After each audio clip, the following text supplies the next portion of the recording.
Hi again. Okay, so today we are looking at Personal Helicon by Seamus Heaney, which is a complicated but stunning poem. It's from the collection titled Death of a Naturalist, obviously where the poem Death of a Naturalist sits. And it is a fairly typical Heaney poem of this collection because it is all about that idea of learning about yourself and letting go of sort of trivial or childish pursuits, and it's about self-reflection, and it is to do with what writing really is. So it works brilliantly with follower, with digging, Death of a Naturalist, etc. Right, we'll read it through and then we need to talk about a couple of different things, particularly things like the title, before we get annotating, because we have got some fab mythical allusion in this poem. But let's have a little read first. Personal Helicon. As a child, they could not keep me from wells and old pumps with buckets and windlasses. I loved the dark drop, the trapped sky, the smells of waterweed, fungus and dank moss. One, in a brickyard with a rotted board top, I savoured the rich crash when a bucket plummeted down at the end of a rope, so deep you saw no reflection in it. A shallow one, under a dry stone ditch, fructified like any aquarium.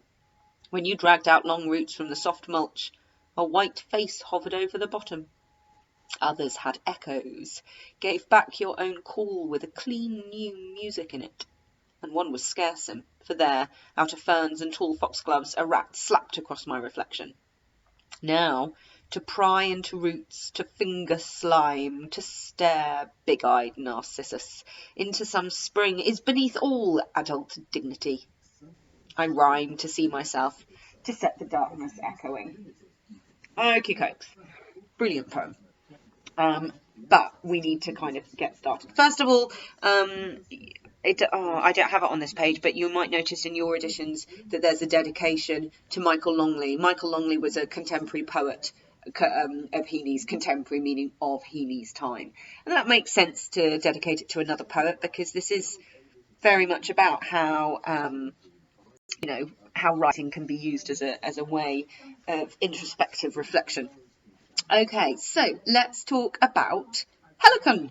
So what we have here, Helicon, this is an allusion to, or this is, it is Mount Helicon, which is in Greece, and according to myth, it is home of muses. And what is a muse, I ask you say? A muse is the source of inspiration. So this is about being inspired. So if this is a personal Helicon, this is a version of a source of inspiration, but that is personal to Heaney. Yeah, so it's what gives him inspiration. And in this case, it is wells. Okay? But there's another thing going on here, because also in Greek mythology, you have this chap called, and again, Mount Helicon was home to Narcissus. And who is Narcissus?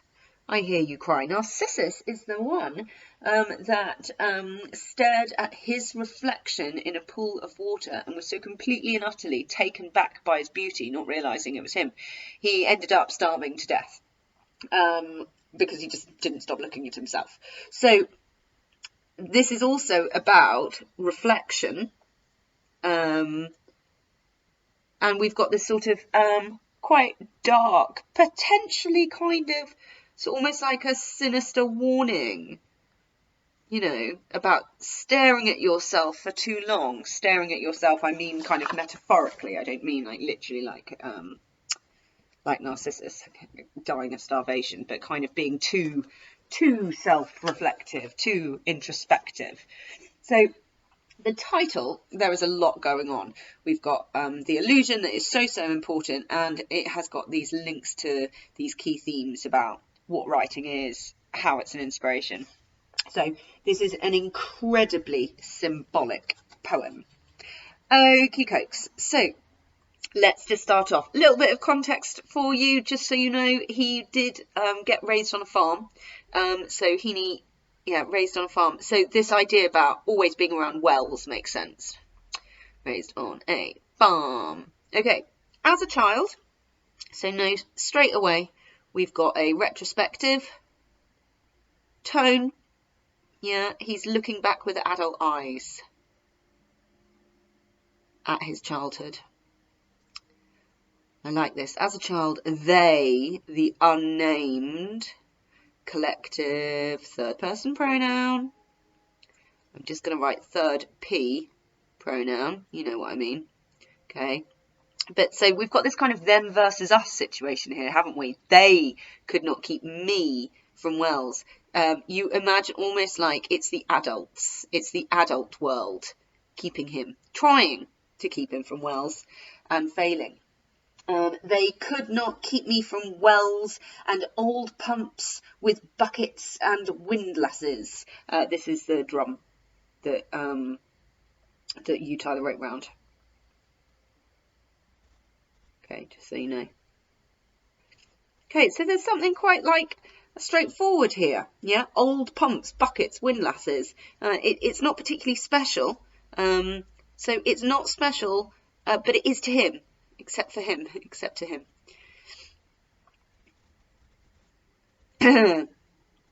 I loved the dark drop. We've got some plosive alliteration here. Oh, I really wish I'd given myself more space. I hope you can see this okay. We've got this plosive alliteration, and we also have another fun thing here. This is called synesthesia, which I always struggle to spell. So I'm going to concentrate. There we go. So synesthesia, in case you've forgotten, is when you kind of blend together two of the senses. We know that Heaney loves a bit of sensory description, and here he is tackling both the movement and the sound in one. But he loves the dark drop. The dark, we've got this idea of maybe like mystery. Yeah, not knowing how far it goes. Look at this beautiful metaphor, just writing met. Yeah. The trapped sky. Why is the sky trapped?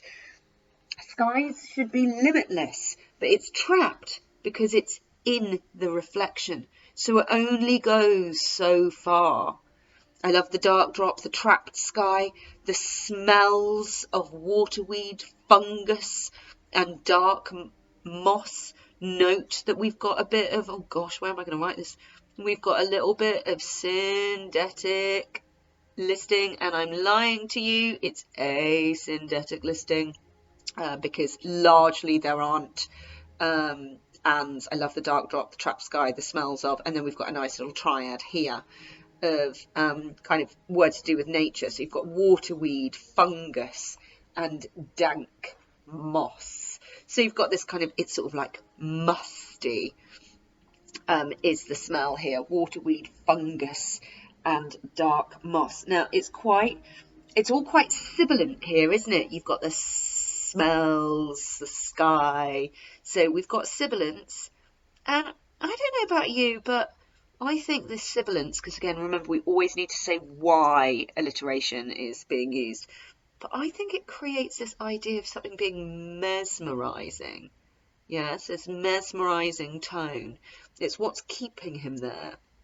So it's incredibly vivid opening. Okay, so let's move on. Move the page up slightly. Obviously, you can pause this whenever you need. One, okay, so a well. Let's just make sure that we're happy with that. One in a brickyard with a rotted board top. Okay, so it's quite sort of like broken down.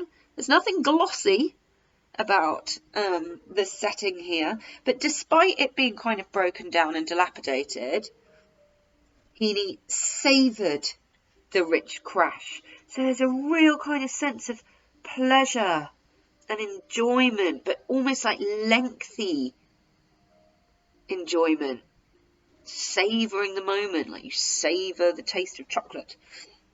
The rich crash. Oh, oh, oh, oh, oh, oh. That makes it quite onomatopoeic. Yeah, we've got onomatopoeia there. It's a bit of an oxymoron as well, the rich crash, because a crash is quite jarring, whereas rich suggests something sort of smooth. This is about expectation and sort of reality. So they savoured the rich crash when a bucket plummeted down at the end of a rope. Oh, look at that beautiful control. Yeah, the rhythm is controlled here to create that sense of the rush of the bucket. And that is only emphasised by all those plosive sounds. Clever, clever Heaney. So you've got plummeted down at the end of a rope. Plummeted down at the end of a rope.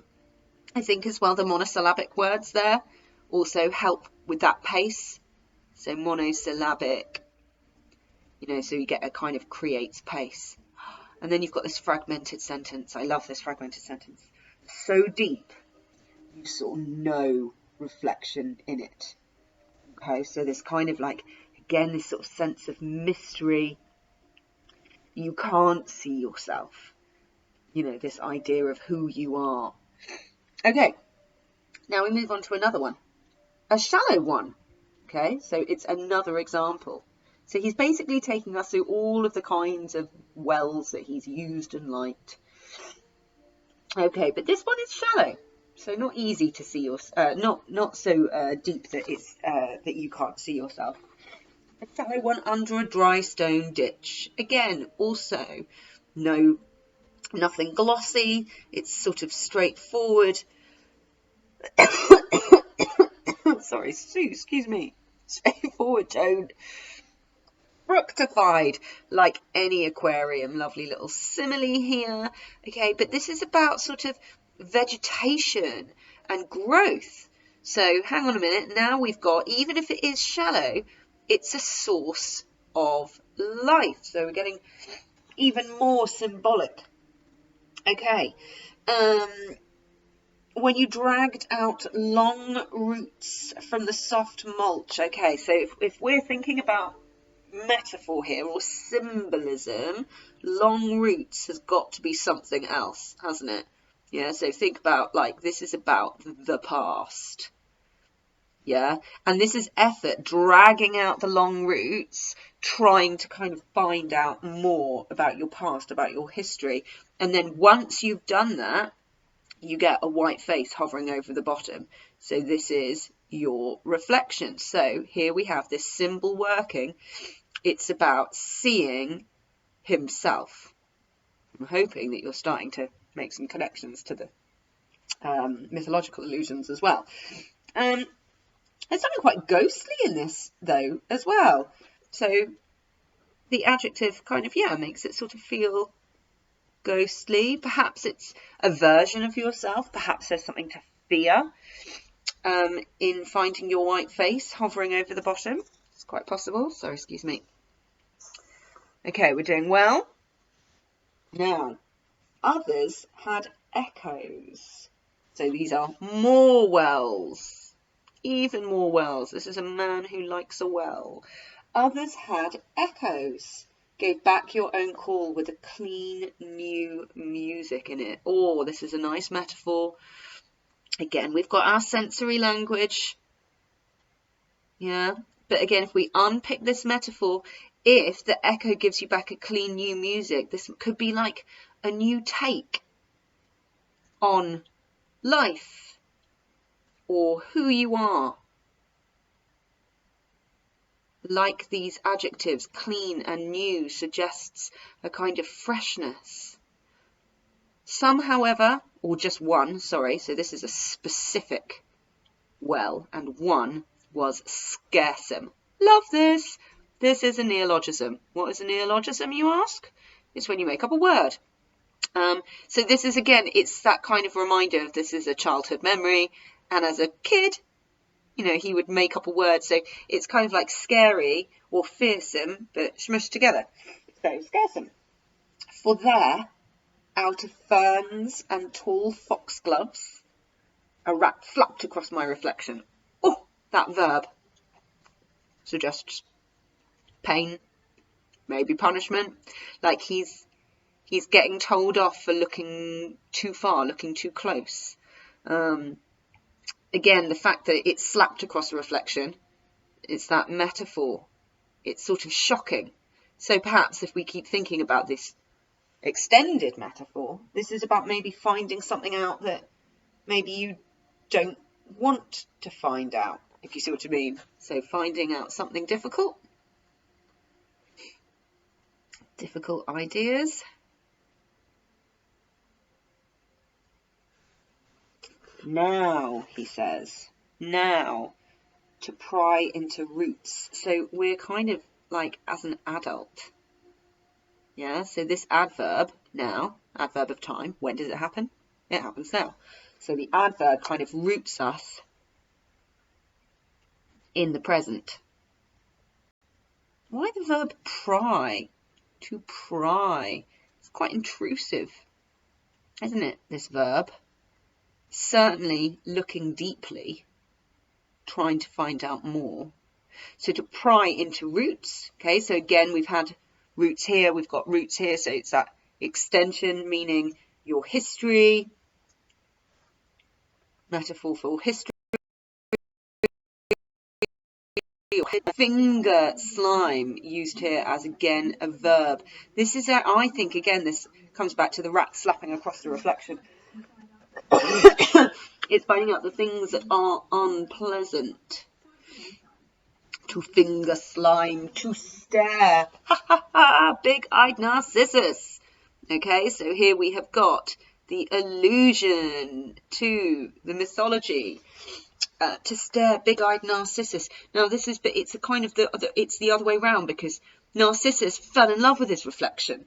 Yeah, he's saying, hang on a minute, no. Looking into some spring. Note the vagueness here in that indefinite determiner. The some is beneath all adult dignity. Yeah, so he's saying that it is childish to stare or to pry into the past. That's what he's saying. So he's the sort of opposite of Narcissus here, because he's criticising it. Interestingly enough, I should have said this up here, echoes, I'm putting it with a capital, because he was a character in the myth. He rejected Narcissus. I'm just putting the N for Narcissus because I'm running out of room. So this is again this idea about other people's impact. If you look at that as the illusion, others had echoes. Give back your own call with a clean new music in it. So the idea of like another person having an influence on the way that you look at your life. So now that he's named Narcissus, I think we can definitely agree, definitely decide that echoes there is also illusion. Right, note the little caesura here, lovely little caesura kind of shifting. So I rhyme, so now he's explaining how he does it. So he's not saying that looking back at yourself or sort of exploring your sense of self isn't okay, but he's saying he uses his poetry. So his poetry is his method of reflection. To see myself, to set the darkness. So again, the kind of idea of mystery, echoing.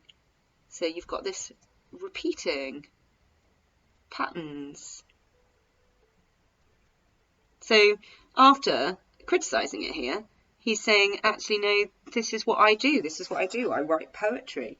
He still wants to be able to, you know, look down into metaphorical wells, but the way to do that is through his poetry. So this fits so beautifully with like digging and with follower. I think I said that before, because it's this idea of excuse me, it's this idea of growing up. I think that's cracking poem. I think the symbolism there is absolutely brilliant. All right, we will leave it there. That was done in 20 minutes. Well done. Give me a shout if you need anything.